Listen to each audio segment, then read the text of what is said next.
This tutorial I'll show you how to do a double colour exposure effect like this one here.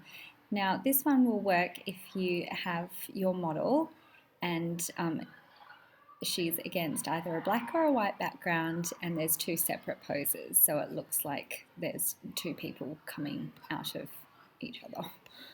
Okay, so first of all we're going to open our portraits as a smart object.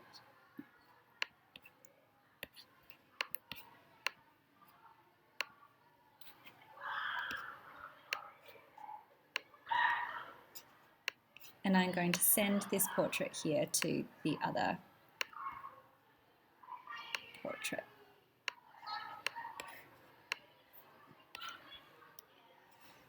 Okay, so I'm going to bring up my transform tool by going Command T and just enlarge this girl here. And I'll turn down the opacity of this layer so that I can position her.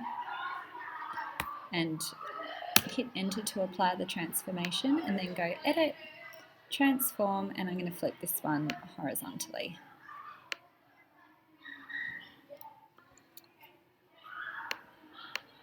Let's increase the opacity up again. Okay, now I'll double click on this layer and uncheck the red channel, and you'll notice that depending on what channel I uncheck, I can get different color combinations happening. So you can go with whatever color combinations you like. So I've got this bit that I need to get rid of. You might, if there's slightly different lighting in each of the backgrounds, you can use this technique as well. So I'm going to click on this portrait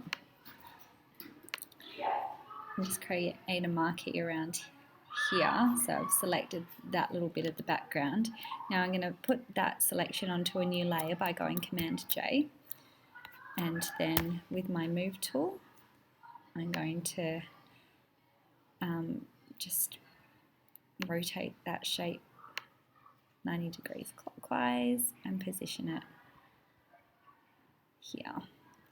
I don't like the way that it's cut into that arm, so I'm just going to put a layer mask onto it. And then with a soft black brush, I'll just blend it away here,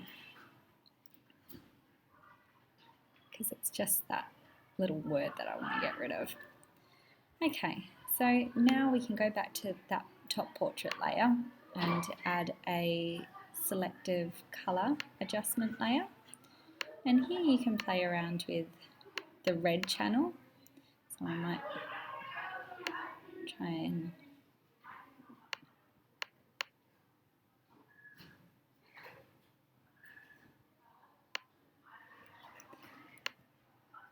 it's up to you, you can just play around with it and see what kind of colour combination you like the best. But I'm just going to boost the cyans and the red channel here. And then when you're done with that, you can close the properties box and add a levels adjustment layer. So here I'm going to drag the white slider to the right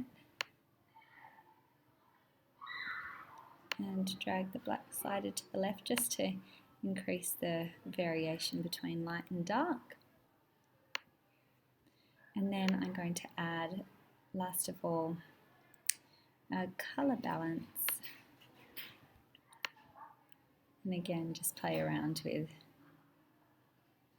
the levels until you get the colour combination that you like.